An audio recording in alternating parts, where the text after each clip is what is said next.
রাজধানীর কাকরাইলে জাতীয় পার্টি ও গণ অধিকার পরিষদের নেতাকর্মীদের মধ্যে সংঘর্ষের সময় হামলার শিকার হন গণ অধিকার পরিষদের সভাপতি নুরুল হক নূর।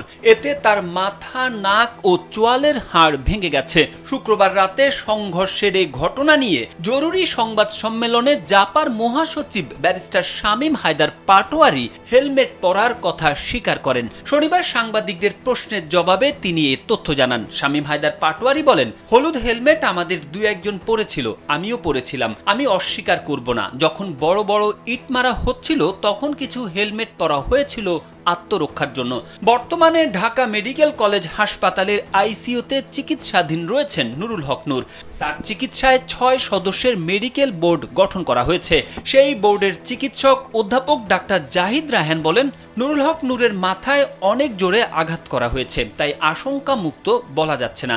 তিনি আরো বলেন, সোডিয়াম লেভেল কম আছে নূরের শরীরে, এই লেভেল না বাড়লে আরো ঝুঁকিতে পড়তে পারেন তিনি, তখন আলাদা ব্যবস্থা নিতে হবে।